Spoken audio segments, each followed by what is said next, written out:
आग कैसे लगती है। अब आप आ जाए ये 3 के आंकड़े के ऊपर। 3 लोगों के गुरूर ने धज्जियां उड़ा दी पाकिस्तान की। एक ये दोनों गाजी ब्रदर और एक जनरल मुशर्रफ। इन तीनों ने आपस में एक दूसरे को इस तरह से पिच कर लिया कि पाकिस्तान के नक्शा ही बदल के रख दिया गया आने वाले सालों में। जब पाकिस्तान आर्मी ने ऑपरेशन मीजान लॉन्च किया तो यहाँ पर गाजी ब्रदर ने क्या किया कि एक फतवा जारी कर दिया पाकिस्तान आर्मी के खिलाफ और मुशर्रफ के खिलाफ। आर्मी के खिलाफ प्रिसाइजली कि जो भी पाकिस्तानी लोग वहां पर जाकर लड़ेंगे, यानी पाकिस्तानी आर्मी के लोग लड़ेंगे, तो वो शहीद नहीं होंगे, वो मारे जाएंगे, और तालिबान जो मारे जाएंगे उसे शहीद कह दिया जाएगा। अब ये पाकिस्तान आर्मी के लिए भी काफी मोरलिंग सेटबैक था, क्योंकि पाकिस्तान आर्मी तो हमेशा हमारी फेवरेट रही है। सो पाकिस्तान आर्मी को भी गुस्सा था। जनरल मुशर्रफ तो आर्मी वाला बंदा था, उसको भी ज्यादा गुस्सा आ गया। इसी तरह से 2006 1 जनवरी से इन लोगों ने काफी ज्यादा एक्टिविटीज करना शुरू कर दी। लाल मस्जिद वालों ने कभी उसको ठोक दिया, कभी उसको ठोक दिया, मतलब डरा दिया, किसी को धमकाया, अपने तौर पर एक स्टेट बनाने की कोशिश की। अब जब हम इंटरनेशनल रिलेशंस पढ़ते तो हमें पता है कि वायलेंस पर जो हक है ना, सिर्फ रियासत का है। बाकी कोई भी शहरी वायलेंस नहीं कर सकता। वायलेंस का सिर्फ हक रियासत के पास है, और रियासत ने भी ये जुडिशरी को दिया हुआ है, और judiciary with certain parameters of law ये वायलेंस एक्सरसाइज कर सकती है। ऐसे नहीं कि यहाँ वहाँ वायलेंस करती फिरे। फिर क्या हुआ, फिर ये आपस में टसल चलती रही। हर कोई समझ रहा था कि वन वे और दी अदर एग्रीमेंट हो जाएगा पाकिस्तान आर्मी का और गाजी ब्रदर्स के, पर इनमें आ गई अड़ी, गाजी ब्रदर्स में भी और मुशर्रफ में भी। अब एक वक्त आ गया था कि गाजी ब्रदर्स अपने आप में ये सोच रहे थे कि ये स्टेट को कन्विंस कर लेंगे और इनके पास काफी ज्यादा बैकिंग है, काफी सारे मदारस इनके साथ खड़े हो जाएंगे और मुसलमान उठ खड़े होंगे और इनकी मदद करेंगे, और ये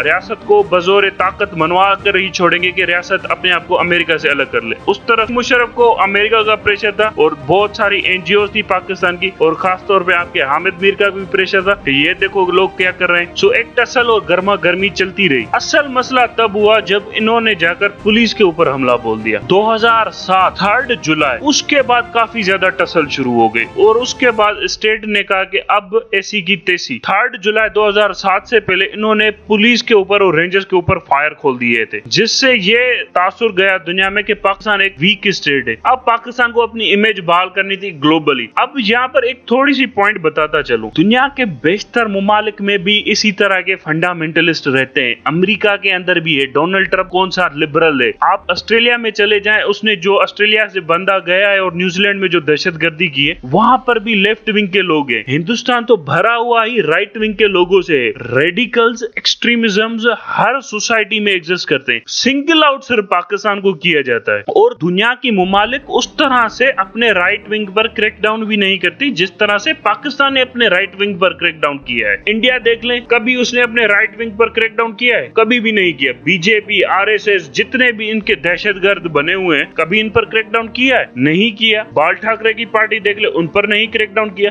अब यहाँ पर पाकिस्तान से एक पॉलिटिकली इमेच्योर मिस्टेक हुई, क्योंकि उस वक्त कोई सियासी गवर्नमेंट ही नहीं थी। उस वक्त ही एक आर्मी की गवर्नमेंट और दूसरे थे चेले चपाटे, चमचे जिसे हम कहते हैं। अब चमचे हाँ में हाँ मिलाने वाले, वो कभी समझ ही नहीं सकते थे कि इस तरह के फैसलों के नतायज कितने संगीन होंगे। अब ये जो गाजी ब्रादरान थे, ये कोई इतने अच्छे भी नहीं थे और ना ही इनकी कोई इतनी बड़ी सिंपैथी थी, बट किस्मत ने इनको ऐसी जगह पर लगा खड़ा कर दिया कि जहाँ से इन्होंने रेजिस्टेंस देना शुरू की, दुनिया ये समझी, खासतौर पे इस्लामी मुमालिक या राइट विंग वाले पाकिस्तान के लोग ये समझे कि बस इस्लाम का असली जिहाद कर ही यही लोग रहे। उसके बाद क्या हुआ, 3 जुलाई के बाद इनको कॉर्डन ऑफ किया गया, और 3 जुलाई 2007 के बाद धीरे धीरे ऑपरेशन शुरू हुआ। उसके मैं थोड़ी डिटेल्स आपको बता देता हूँ। तकरीबन जो ऑपरेशन लॉन्च हुआ था, 3 जुलाई को इनको घेरा गया था। 6 जुलाई के बाद एक ठीक ठाक टिट फॉर टेट फायरिंग शुरू हो रही थी, और जो मदारिस थे या मस्जिद थी, इसका बाहर की दीवारों में सुराख कर दिए थे पाकिस्तान आर्मी ने। आपकी अल जरार यूनिट यहाँ पर मौजूद थी, और इन्होंने बाहर की दीवारों में सुराखे कर दिए थे ताकि जो लोग छुपकर निकलना चाहे मदरसे से वो बाहर चले हैं। इसी तरह के हल्के फुल्के ऑपरेशन के दौरान जब पाकिस्तान आर्मी इनकी दीवारों में सुराख बना रही थी ताकि ये लोग अगर कोई निकलना चाहे छुपकर तो निकल आए बाहर, उसी दौरान आपके लेफ्टिनेंट कर्नल हारून इस्लाम की शहादत हो जाती है। उन्हें गोलियां लगती हैं और उसे गाजी रशीद के जो गनमैन थे उन्होंने फायर कर दिया था उनके ऊपर, जिसके बाद वो काफी दिन जख्मी रहे और अल्टीमेटली वो शहीद हो गए। इससे पाकिस्तान आर्मी को काफी ज्यादा नुकसान हो गया, क्योंकि इस वक्त तक सब लोग समझ रहे थे कि स्लो प्रोग्रेस का ऑपरेशन होगा, कोई ज्यादा एक दूसरे को नुकसान नहीं पहुंचाएगा और स्लोली ग्रेजुअली इन सबको बाहर निकालेंगे। पर जब लेफ्ट लेफ्टिनेंट कर्नल की रैंक का बंदा आपका मारा जाए, आपका शहीद हो जाए, फिर जो समझ लेना आप टेम्परेचर काफी ज्यादा हाई हो गया आर्मी के अंदर भी, और उसकी फील आना शुरू हो गई, और उस टेम्परेचर हाई होने का प्रेशर मुशर्रफ पर भी आ गया। और जब 10 दिन से आपके यहाँ न्यूज सर्कुलेट कर रही है और लाल मस्जिद की, वो भी होना शुरू हो गई। फिर धीरे धीरे इस ऑपरेशन को स्केल अप किया गया। 10 जुलाई को रात को 4 बजे ये ऑपरेशन कैरी आउट किया गया। यूं समझ ले 9 जुलाई की रात को 4 बजे से ये ऑपरेशन कैरी आउट किया गया, और अगले दिन विद इन 36 आवर ये ऑपरेशन मुकम्मल हो गया। 11 जुलाई तक ये सारा कंपाउंड क्लियर हो गया। डिटेल जानना चाहते तो मैं आपको बता देता हूँ। 3 जुलाई को छोटी मोटी लड़ाइयां होती रही। 4 जुलाई को इन्हें डेट दी गई कि ये सरेंडर करे, उस डेट को बढ़ाया गया। 5 जुलाई को हल्का फुल्का ऑपरेशन शुरू हुआ, फिर इनको चौथी डेडलाइन दे दी गई। 5वीं जुलाई को इनको और चौथी डेडलाइन दे दी गई। उसके बाद मौलवी अब्दुल अजीज 5वीं को भागने की कोशिश करता है बुरके में, और जब मौलवी अब्दुल अजीज को पकड़कर सामने लाया जाता है मीडिया के, तो बहुत सारे इसके जो फॉलोअर्स है वो भी समझते हैं कि ये हमारे साथ हाथ हो रहा है, ये हमारे साथ हाथ हो रहा है, इसलिए वो भी बाहर निकल आते हैं मस्जिद से और वो सरेंडर करते हैं। उनकी तादाद भी तकरीबन 1400 से 1300 के करीब थी। मदरसे के अंदर कुल लोगों की तादाद तकरीबन 2 से 3 हजार थी, जिसमें से आप समझ ले 2000 के करीब लोग बाहर आ गए थे। जिस वक्त ऑपरेशन शुरू हुआ अंदर तकरीबन 600 से 700 लोग थे। ऑपरेशन के दौरान भी 250 से 300 बंदों को बाहर निकाल दिया गया था। अब जो कैजुअलिटीज बताई जा रहे हैं वो तो वेरी करती हैं। मदरसे वालों से पूछेंगे तो वो बहुत ज्यादा कैजुअलिटीज बताते हैं। वो कहते हैं कि 500 से 600 लोग। अगर आर्मी से पूछेंगे तो वो कहते हैं 50 मिलिटेंट मारे गए थे, 50 के करीब हमने कैप्चर कर लिए थे। आर्मी की 11 कैजुअलिटीज हुई थी। लेकिन अगर आप न्यूट्रल सोच रहे हैं तो 150 से